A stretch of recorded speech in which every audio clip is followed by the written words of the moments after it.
नमस्कार।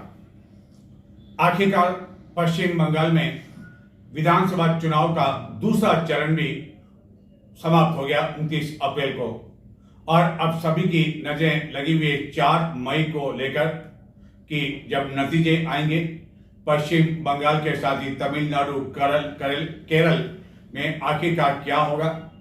लेकिन पश्चिम बंगाल में जो दूसरा चरण संपन्न हुआ चुनाव का, उसके बाद जो एग्जिट पोल सामने आ रहे हैं उसमें भाजपा को भी सरकार बनते हुए दिखाई दे रहे हैं, तो दूसरी और ममता बनर्जी की पार्टी को भी पुनः सत्ता में वापसी की बात कही जा रही है। हालांकि इन एग्जिट पोल का कुछ कहा नहीं जा सकता है, कई बार यह दावे फेल भी हुए हैं, लेकिन जितने भी एग्जिट पोल पश्चिम बंगाल के चुनाव को लेकर अब तक सामने आए हैं उसे यह तो तय है कि भाजपा और ममता बनर्जी की पार्टी यानी कि टीएमसी को लेकर कड़ा मुकाबला है, कड़ी चुनौती रही है, तो सीटों का जो अंतर है वह अधिक नहीं रह सकता है। इस बात की अधिक संभावना दिखाई जान पड़ रही है और दोनों के लिए ही ये चुनाव महत्वपूर्ण है। यदि भाजपा यहाँ सरकार बनाती है तो आने वाले जो चुनाव है देश में उस पर असर पड़ेगा। 2029 में जो लोकसभा के चुनाव है उस पर भी इसका असर पड़ेगा। लेकिन भाजपा की यदि हार होती है तो यह उसके लिए करारा झटका होगा, क्योंकि प्रधानमंत्री अमित शाह ने पूरी ताकत झोंकी, वहीं ममता बनर्जी का जो राजनीतिक कद है वह और अधिक ऊंचा होगा और अधिक बढ़ेगा। लेकिन ममता बनर्जी यदि हार जाती है तो विपक्ष को भी इसका झटका लगना स्वाभाविक है। तो एक और जहां परिणाम पर अब नजरें लगी हुई है, वहीं दूसरी और अब इस बात पर नजरें लगी हुई है कि सभी स्थानों पर विधानसभा के चुनाव संपन्न हो गए, तो क्या सरकार युद्ध के हालात के बीच पेट्रोलियम पदार्थ के भाव देश में भी बढ़ाएगी या नहीं। हालांकि सरकार अब तक यह कहती आ रही है कि हाल फिलहाल पेट्रोलियम पदार्थ के भाव बढ़ाने का कोई इरादा नहीं है, कोई विचार नहीं है। वहीं 1 मई के बाद जो युद्ध थमा हुआ है उसको लेकर क्या होगा वह अभी कहा नहीं जा सकता है। तो ये तमाम परिस्थितियां हैं जिन पर देशवासियों की नजरें लगी हुई है। लेकिन चित्तौड़ वासियों की नजरें लगी हुई है आगामी महीने स्वच्छता सर्वेक्षण के तहत जो केंद्रीय टीम आने वाली है, और जब केंद्रीय टीम आती है तो वह यह तय करती है कि विभिन्न निकाय जो है वहां पर सफाई की क्या स्थिति है, लोगों से भी फीडबैक लेती है, मौका मुआयना भी करती है। लेकिन इस समय जो चित्तौड़गढ़ की सफाई की जो हालत है उसे बद से बदतर कहा जा सकता है। सोशल मीडिया पर लोग जमकर अपना गुस्सा उतार रहे हैं नगर परिषद की स्थिति को लेकर। हालत यह है कि न केवल शहर में बल्कि उपनगरीय क्षेत्रों में भी नालियों की सफाई नहीं होने की वजह से हालत यह कि नालियों का गंदा पानी अब घरों के अंदर प्रवेश करने वाला है। लेकिन ऐसा लगता है कि इस भीषण गर्मी में नगर परिषद के अधिकारी और जिला प्रशासन एसी का आनंद लेने में लगे हुए हैं। यदि ऐसा नहीं होता तो मौका देखते सोशल मीडिया पर खबरें जो आ रही उसका समाधान करते, लेकिन ऐसा होता हुआ नहीं दिखाई दे रहा है और लोग जनप्रतिनिधियों पर भी नाराजगी जाहिर कर रहे हैं और कह रहे हैं कि नगर परिषद के चुनाव हाल फिलहाल टल गए हैं, इसलिए जनप्रतिनिधियों को भी शहर वासियों की किसी तरह की कोई चिंता नहीं है। स्वच्छता सर्वेक्षण 2025-26 को लेकर अगले महीने केंद्रीय स्वच्छता सर्वेक्षण की टीम चित्तौड़गढ़ आने जा रही है, लेकिन अब तक सिटीजन फीडबैक के लिए किसी तरह का कोई लिंक जारी नहीं किया गया है, जो कि 1000 अंकों का होता है। लेकिन चित्तौड़गढ़ शहर की सफाई की स्थिति की बात करें तो हालत इन दिनों बद से बदतर होती जा रही है। हालत यह है कि जहां तहां नालियों का पानी घरों में अब घुसने लगा है और जिसके कारण घरों की जो नींव है वह लगातार कमज़ोर होती जा रही है। अशोक नगर में गत कुछ दिनों पहले ही एक नाले का निर्माण किया था, शायद 15 दिन भी नहीं हुए, लेकिन उसकी पट्टियाँ जो वहाँ लगाई थी वह टूटने लगी है। यही कुछ स्थिति न्यू क्लॉथ मार्केट की दिखाई दे रही है। आवास एवं शहरी विकास मंत्रालय की ओर से करवाए जाने वाले स्वच्छता सर्वेक्षण के लिए अंकों को अलग अलग घटकों में विभाजित किया गया है। 10 घटकों में विभाजित अंकों को उनके घटक के हिसाब से तय किया गया है। जिस घटक में उनके द्वारा तय मानकों को पूरा किया जाएगा उसके हिसाब से ही अंक दिए जाएंगे और उनकी रैंकिंग तय की जाएगी। लेकिन चित्तौड़गढ़ की सफाई व्यवस्था की बात करें तो जहां तहाँ जिस तरह के हालात देखने को मिल रहे हैं, गंदगी के ढेर जगह जगह दिखाई दे रहे हैं। हालत यह है कि गली मोहल्लों की बात तो दूर की, बल्कि मुख्य मार्गों पर भी कई दिनों तक नालियों की नियमित रूप से सफाई नहीं हो पा रही है। एवं कई ऐसे मुख्य मार्ग जहां की प्रतिदिन देश विदेश से पर्यटक दुर्भ्रमण करने के लिए आते हैं, लेकिन वहां भी गंदगी के जगह जगह ढेर लगे हुए हैं। नालों की कई महीनों से सफाई नहीं की गई है और सर्वेक्षण टीम जब यह सब कुछ यहां आकर देखेगी और इसकी फोटोग्राफी वीडियोग्राफी करेगी तो यह सोचा जा सकता है कि चित्तौड़गढ़ नगर परिषद को इसके लिए कितने अंक दिए जाने चाहिए।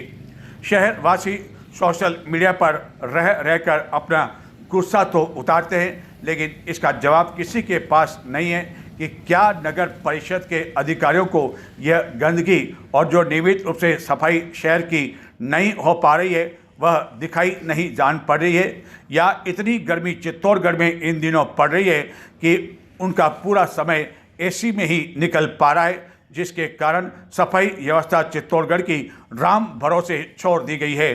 और ऐसा लगता है कि इसी कारण सफाई कर्मचारी भी दिनों दिन बेपरवाह एवं लापरवाह होते जा रहे हैं, जिसका खामियाजा वार्ड वासियों को भुगतना पड़ रहा है।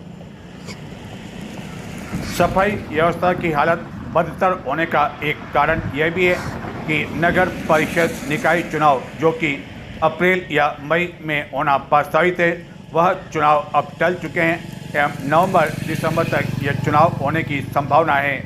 इसके कारण अधिकारी भी लापरवाह हो गए हैं और जनप्रतिनिधियों द्वारा भी इस ओर ध्यान नहीं दिया जा रहा है। और यह नज़ारा शहर की किसी तंग गली या मोहल्ले का नहीं है, बल्कि चित्तौड़गढ़ में मुख्य मार्ग का है, जहाँ की नालियों की गत कई समय से सफाई नहीं होने की वजह से हालत यह है कि नालियों का पानी अब घरों में प्रवेश करने लगा है। लोगों ने अपने घरों में जो पानी की निकासी के लिए नालियां बना रखी है उसमें यह गंदा पानी अब जाने लगा है, लेकिन इसके बावजूद अधिकारियों को इस ओर देखने की फुर्सत तक नहीं है। यह मौसम भी कभी कभी बड़ा अजीब सा खेल करता है। चित्तौड़गढ़ में जारी भीषण गर्मी एवं तेज धूप के बीच बुधवार को दूसरे दिन भी नगर परिषद की दमकल से नगर की मुख्य सड़कों पर छिड़काव करना पड़ा एवं दिन भर तेज धूप के कारण लोग बेहाल रहे। बाजार में भी लोगों की उपस्थिति अपेक्षाकृत कम देखने को मिली। वहीं चित्तौड़गढ़ के आसपास बुधवार सायं बारिश होने के साथ ही ओले गिरे, जबकि चित्तौड़गढ़ में एक बूंद भी पानी नहीं गिरा, लेकिन आसपास हुई बारिश के कारण मौसम अवश्य कुछ ठंडा हो गया। चित्तौड़गढ़ में गत कुछ दिनों से जारी भीषण गर्मी एवं तेज धूप से शहर वासियों को राहत नहीं मिल पा रही है। इसका असर बुधवार को भी देखने को मिला, जिसके बीच दूसरे दिन भी लगातार नगर परिषद के दमकल वाहन से सड़कों पर पानी का छिड़काव करना पड़ा। हालांकि इस तरह के पानी के छिड़काव से भी दूर दूर तक किसी तरह की कोई राहत नहीं मिली। चित्तौड़गढ़ में जारी भीषण गर्मी के बीच बुधवार को सूर्योदय के साथ ही गर्मी का असर धीरे धीरे बढ़ने लगा, जिसके कारण लोग काफ़ी परेशान रहे।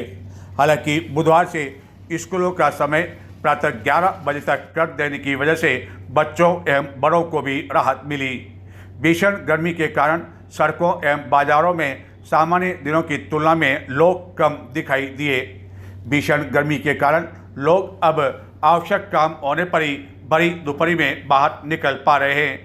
एक और इस भीषण गर्मी एवं तेज धूप के कारण चित्तौड़गढ़ में शहर की मुख्य सड़कों पर दमकल से पानी का छिड़काव किया जाता रहा। वहीं दूसरी ओर चित्तौड़गढ़ शहर के आसपास बुधवार सायं बारिश के साथ ही ओले गिरने की भी जानकारी है, जिसके कारण मौसम अपेक्षाकृत ठंडा हो गया और यह ठंडक चित्तौड़ तक भी पहुंची।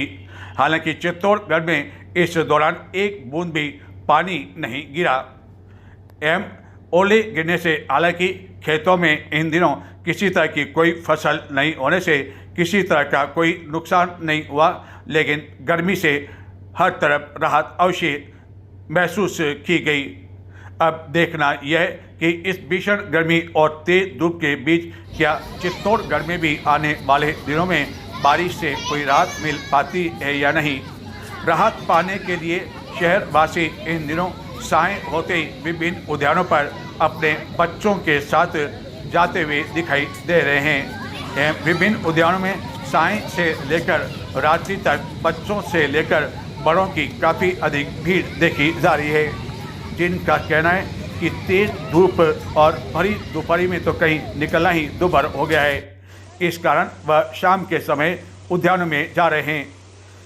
चित्तौड़गढ़ के समीप एक रिसोर्ट में वैवाहिक आयोजन के दौरान बारिश के साथ साथ ओले गिरने से इस वैवाहिक आयोजन में भी कुछ बाधा उत्पन्न हुई और इसके कुछ दृश्य चित्तौड़ दर्शन के एक दर्शक द्वारा चित्तौड़ दर्शन के पास भिजवाए गए। एक दर्शक के अनुसार चित्तौड़गढ़ से लगभग 5 किलोमीटर दूरी पर उदयपुर हाईवे पर काफ़ी देर तक शाम तक तेज बारिश हुई। इस बारिश के कारण और ओले गिरने के कारण वाहनों से निकल रहे कई वाहन बीच में ही रुक गए, क्योंकि ओले गिरने से उनके वाहनों को भी नुकसान होने की संभावना थी। एवं बारिश के साथ साथ ओले गिरने से कई स्थानों पर जब बारिश रुकी तो उसका पानी भी तेज बहाव के साथ बहता हुआ दिखाई दिया। कुल मिलाकर शहरवासी तेज धूप में रहे, लेकिन आसपास के ग्रामीण क्षेत्र के लोगों ने इस बारिश और ओले का पूरी तरह से आनंद उठाया।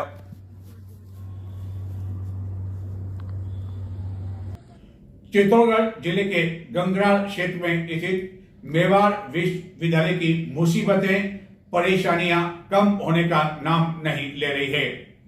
गत 1 अप्रैल को राज्य सरकार की ओर से कई तरह की अनियमितताओं को लेकर मेवाड़ विश्वविद्यालय को लेकर नोटिस दिया जा चुका है। 45 दिन में जवाब देना है। यह अवधि अगले महीने समाप्त होने जा रही है। वहीं एसओजी अजमेर की टीम ने मेवाड़ विश्वविद्यालय के पूर्व प्रेसिडेंट को फर्जी डिग्रियों के मामले में गिरफ्तार कर लिया, जिनके अंतिम हस्ताक्षर इन फर्जी डिग्रियों पर होते थे। लाखों रुपए का लेन देन हुआ और फर्जी डिग्रियों की बंदरबाट कर दी गई और पूर्व प्रेसिडेंट को अब 2 दिन के चित्तौड़गढ़ जिले के गंगरार क्षेत्र में स्थित मेवाड़ विश्वविद्यालय में फर्जी डिग्री के मामले में एसओजी ने विश्वविद्यालय के पूर्व प्रेसिडेंट को गिरफ्तार कर लिया, जबकि 3 दिन पहले विश्वविद्यालय के पूर्व डीन ध्वज कीर्ति शर्मा को भी गिरफ्तार किया जा चुका है और उससे पूछताछ करने के बाद पूर्व प्रेसिडेंट को गिरफ्तार किया गया। यानी कि मेवाड़ विश्वविद्यालय की मुसीबतें कम होने का नाम नहीं ले रही है। एसओजी अजमेर द्वारा फर्जी डिग्री के प्रकरण में अब तक 11 आरोपियों को गिरफ्तार किया जा चुका है। मेवाड़ विश्वविद्यालय के पूर्व प्रेसिडेंट कौशल किशोर चंदू को जयपुर से गिरफ्तार किए जाने के बाद न्यायालय में पेश कर 2 दिन के रिमांड पर लिया गया है। एसओजी द्वारा उसे की गई पूछताछ के दौरान अब तक यह जानकारी मिली कि फर्जी डिग्रियां तैयार होने के बाद अंत में जो हस्ताक्षर हुआ करते थे वह कौशल किशोर द्वारा ही किया करते थे, जो कि कमीशन पर काम करता था, जिसके खिलाफ पूर्व में भी अजमेर के सिविल लाइन थाना में प्रकरण दर्ज है। लोक सेवा आयोग द्वारा एसओजी को गत दिनों इस आशय की शिकायत की गई थी और उसके बाद एसओजी ने जब फर्जी डिग्री के मामले में जांच की और एक से एक कड़ी जोड़ी जाने लगी तो कई जनों की गिरफ्तारी होने लगी और कई तरह के राज भी सामने आने लगे। राज्य सरकार द्वारा गत महीने ही मेवाड़ विश्वविद्यालय को कई तरह की अनियमितताओं को लेकर नोटिस भी दिया जा चुका है और उसे 45 दिन में इस नोटिस का जवाब देना है। इस नोटिस से पहले संभागीय स्तर पर जो अनियमितताएं थी उसकी बाकायदा जांच पड़ताल की गई थी। कहां गुहार नहीं लगाई, चाहे राशि चौपाल हो, चाहे पोर्टल जनसंपर्क मुख्यमंत्री जनसंपर्क पोर्टल हो या जिला प्रशासन को शिकायत करनी हो, कोई भी दरवाजा नहीं छोड़ा अपनी मांग को लेकर, न्याय की मांग को लेकर गंगरार क्षेत्र के एक काश्तकार ने, जिसका गंगरार क्षेत्र में कहने को तो एक खेत है, लेकिन वह अपने खेत से ट्रैक्टर ट्रॉली में किसी तरह का कोई सामान नहीं ले जा सकता है, क्योंकि उसके खेत का जो रास्ता है आसपास के लोगों ने अवैध रूप से अतिक्रमण कर लिया। इस अतिक्रमण को हटाने के लिए उसके द्वारा इतनी अधिक गुहार की जा चुकी है कि उसका कहना है कि अब वह थक चुका है। आखिरकार कहां वह अब अपनी बात रखे। चित्तौड़गढ़ जिले के गंगरार उपखंड मुख्यालय का एक काश्तकार बनवारी लाल शर्मा अब हार चुका है मौजूदा सरकारी सिस्टम से। उसे अब उम्मीद नहीं है, किसी तरह की कोई राह दिखाई नहीं जान पड़ रही है, जिसका कहना है कि वह सरकारी कार्यालय में न जाने अब तक कितने ही चक्कर लगा चुका है, चाहे राशि चौपाल हो या अन्य कई जन सुनवाई हो। न जाने उसने अपनी फरियाद को लेकर कितने ही कागज लिख डाले। कई बार मुख्यमंत्री हेल्पलाइन पर भी अपनी शिकायत दर्ज करवाई।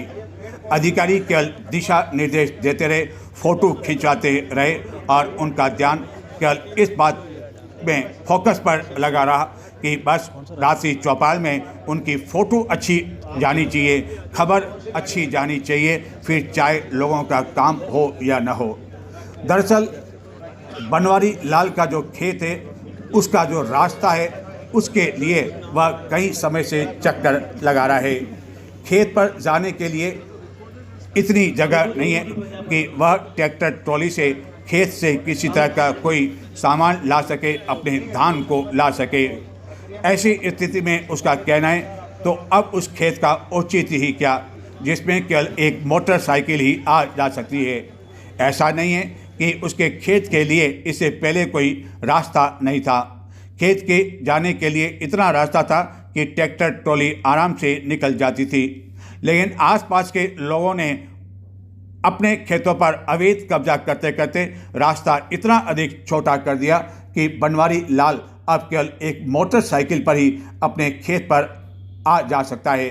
न अपने खेत से फसल ला सकता है और न पशुओं के लिए सूखा चारा एवं अन्य कुछ सामान ला सकता है, जिसके कारण पशुओं को भी परेशानियों का सामना करना पड़ता है और उसे चारा आदि अपनी मोटरसाइकिल पर ही आए दिन ले जाना पड़ता है।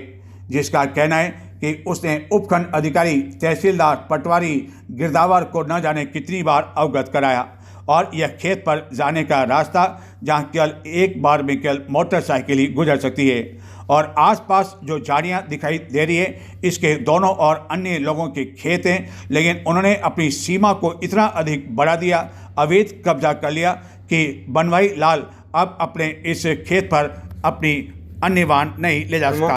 निवासी गंगरार का मेरे खेत पे आने का रास्ता 931 राजू से रिकॉर्ड के अनुसार है, परंतु संकड़ा हो रहा है।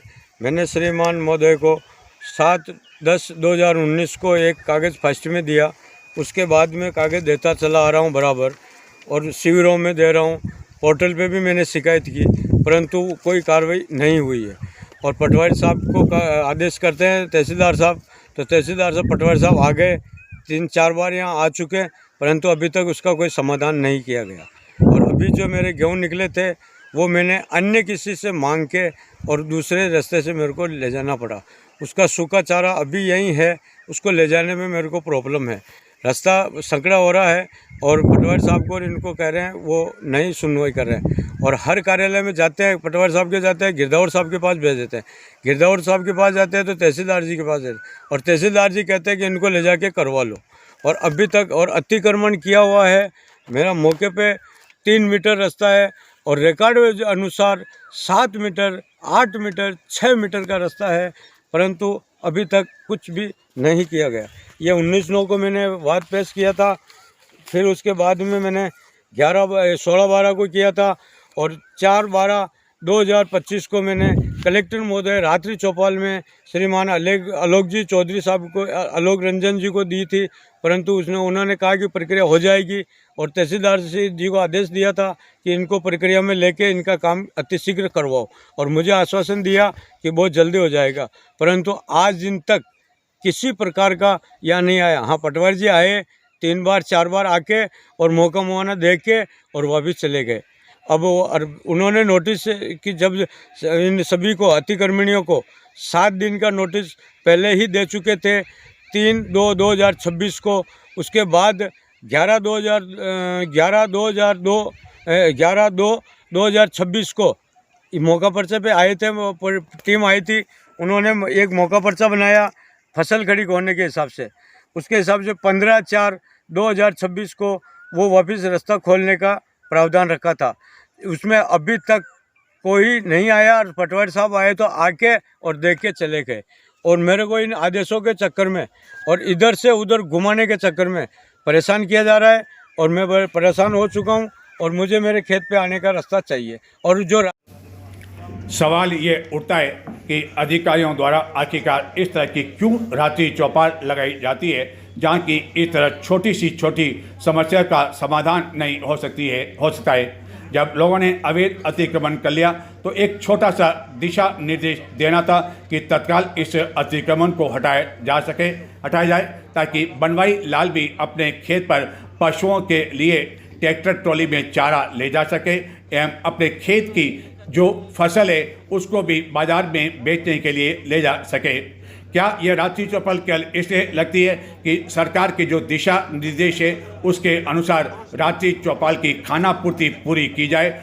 और प्रचार प्रसार में बने रहने के लिए भी कुछ अधिकारी ऐसा ही किया करते हैं, जैसा कि पूर्व में तत्कालीन जिला कलेक्टर आलोक रंजन किया करते थे। रात्रि चौपालें तो उनके द्वारा लगातार लगाई जाती थी, लेकिन इसकी प्रचार प्रसार करने में किसी तरह की कोई कमी नहीं रखी जाती थी। जितनी पब्लिसिटी जनप्रतिनिधियों की नहीं होती थी उतनी तत्कालीन हाकम की हुआ करती थी और इसी हाकम के सामने ये बनवारी लाल भी कई बार पेश हुआ जब गंगरार उपखंड मुख्यालय पर रात्रि चौपाल लगी, आसपास गांवों में चौपाल लगी, अपनी गुहार की, एप्लीकेशन दी, आवेदन दिए, आश्वासन मिला, दिशा निर्देश दिए गए, लेकिन अब तक बनवारी लाल को न्याय नहीं मिल पाया।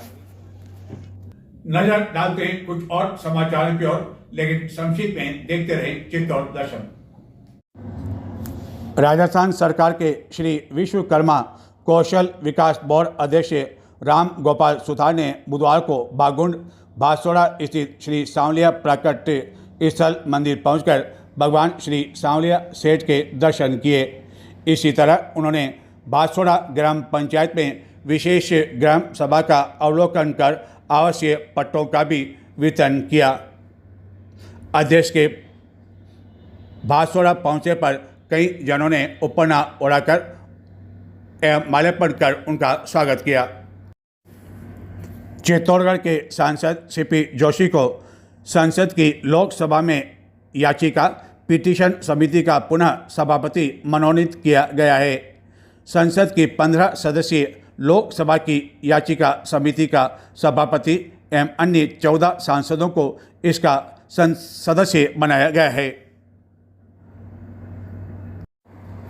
जिला विधिक सेवा प्राधिकरण के सचिव एवं अपर जिला एवं सेशन न्यायाधीश सुनील कुमार गोयल द्वारा राजकीय संप्रेषण एवं किशोर गृह का निरीक्षण किया गया। इस दौरान सेशन न्यायाधीश अटल सिंह चंपावत भी उनके साथ मौजूद थे। इसी तरह उनके द्वारा ज्ञानदीप केयर होम भवन का भी निरीक्षण किया गया एवं विभिन्न व्यवस्थाओं के बारे में जानकारी ली गई एवं इन व्यवस्थाओं को देखकर दोनों ने संतोष व्यक्त किया।